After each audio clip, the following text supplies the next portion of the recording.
Hi hello नमस्कार, माझ्या चॅनलमध्ये तुमचं स्वागत आहे। तर आजचा व्हिडिओ खूप छान आहे, तर शेवटपर्यंत नक्की पहा। तर ताईच्या इकडे आले होते, तर ताईच्या इकडे देवी येडेश्वरीचा कार्यक्रम होता, म्हणजेच इडा काढायचा होता। आणि रात्रभर सर्वजण मिळून गाणे म्हणतात, देवीची गाणे म्हणतात, आरती वगैरे होते। तर शेवटपर्यंत नक्की पहा। ही ताईनं पूजा मांडली होती, खूप छान अशी आणि प्रसन्न अशी पूजा मांडली होती। तर हे इड्याचं सामान आहे, तर खूप छान अशी पूजा मांडली होती येडेश्वरी देवीची, तुळजाभवानीची। आणि पलीकडले जे आहे ते सासरे आहेत तिचे, तर सासऱ्यांचे परडी होती, तर ते सासऱ्यांची परडी ताईच्या हातावरती आली आहे। तर कारण की ताई मोठी आहे, कारण त्यामुळे तिच्या हातावरती आली आहे। तिने खूप श्रद्धेने आणि ती पूजा करते, ती मानते, खूप मानते। तर पाठीमागं तुम्ही पाहिलाच असाल की आम्ही येडेश्वरी देवीला गेलो होतो, तर व्हिडिओ जर पाहिला नसाल तर नक्की पहा। तर तेचंच देवदेव आहे, तिकडं जाऊन आल्यानंतर इडा काढण्याचा कार्यक्रम असतो। तर सगळं स्वयंपाक झालेला होता, परड्या वगैरे आलेल्या होत्या, सगळ्या परड्याची पूजा केली, पीठ मीठ नैवेद्य हे ते सगळं भरलं आणि त्यानंतर आरती केली। त्यानंतर सगळ्या जे बायका आलेल्या होत्या सवासणी, ते जेवण केल्या वगैरे, जेवण करून ते परत घरी गेले आणि आता त्या रात्री घरी येणार होत्या। तर सगळे मुलं वगैरे जेवण केले, हे घरचेच आहे। तर बाकीचे अगोदर काही जणांचे जेवण झालते, नंतरही करणार होते। तर आता झालेला आहे रात्रीचा टायमिंग, तर आता माईक लावायची तयारी चालू आहे। तर हा मध्ये मध्ये लावतोय गाणी लावायची म्हणून, तर गाणी लावतोय। आणि आता सगळेजण अशी मंडळ भरतात, चमकी लावतात, कारण हे खूप मान्यता आहे की हे मंडळ अशी लावायची असते, देवीला मंडळ भरते त्या तशीच मंडळ आपण ही लावायची असते। मुलंही खूप आवडीला लावतात, तर छान वाटते। तर ताईने सुद्धा लावले होते, सगळ्यांनीच लावले होते, तसं तरी सगळ्यांनाच लावायचं असतं। तर छान वाटतं, मलाही खूप आवडतं। तर आता आई गाणं म्हणणार आहे, तर पूर्ण व्हिडिओ शेवटपर्यंत पहा। तर आरती वगैरे इडा काढण्याचा सगळा कार्यक्रम आहे, तर यामध्ये तुम्हाला दाखवायचा प्रयत्न केलेला आहे, तर व्हिडिओ पहा।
पडलं तरी जात नाही पडत नाही। ताई आता परसू खेळवणार आहे, तर बघा तुम्ही, तर खूप छान असं वाटतं। तर ठेवताय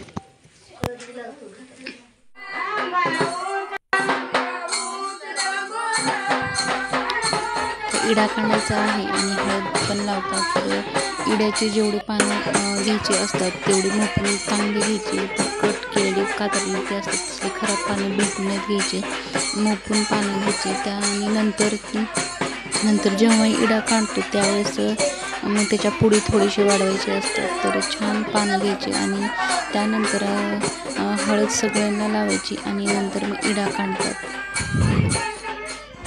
तर इकडे चाललं होतं पानं मापायचं आणि सर्वांना हळदसुद्धा लावायचं चालू होतं. तर असं काही नाही की एकानं सगळ्याला लावावं, तरी मानाची हळद असते तर आवर्जून पुढे जाऊन लेवायची असते आणि लावायची सुद्धा असते. तिथं मानपानाची वाट पाहायची नसते कोणीही झालं तरी.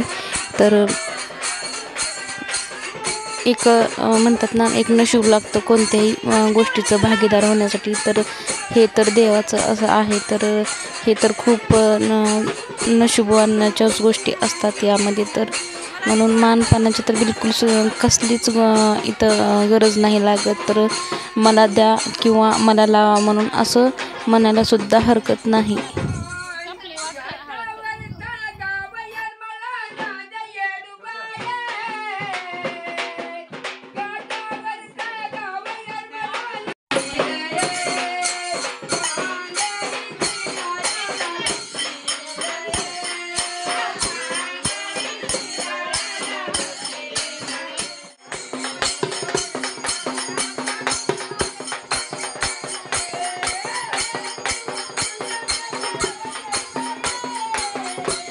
समोर जे आहेत त्यांनाच लावते माणूस. तर मी साईडला उभी होती, मग मी म्हणलं मला पण लाव थोडीशी. तर तिच्या हातातली हळद संपली होती. मग आईने लावलं थोडंसं, कारण सगळ्या बायका वडावडी करतात त्याच्यामुळं लक्ष जात नाही आणि खूप गोंधळ असतो. त्यामुळं मागून घेतलं तरीसुद्धा हरकत नाही. हळद लावून झाली त्यानंतर आता इडा काढायचा असतो. तर पहिल्यांदा जे जडभरडं असतं म्हणजे सुपारी वगैरे जे असते, खडीसाखर, विलायची, हे ते सगळं अगोदर बारीक वाटून घ्यायचं. त्यानंतर सगळ्यात शेवटी पानं टाकायची आणि नंतर ते वाटून घ्यायचे.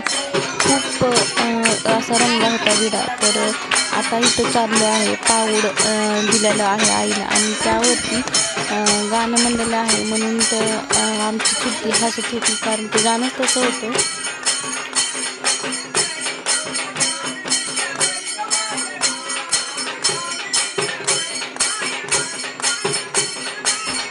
पाऊड झाल्यानंतर तर आता आरती करायची आहे. तर आरती ऐकूया.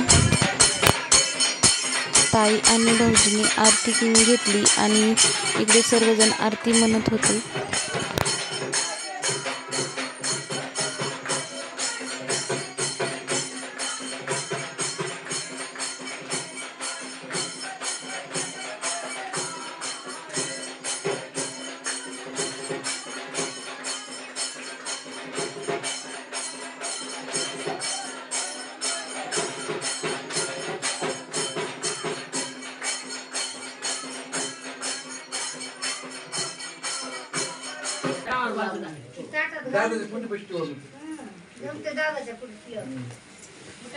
दादाच्या समोर ठेवलं ताट.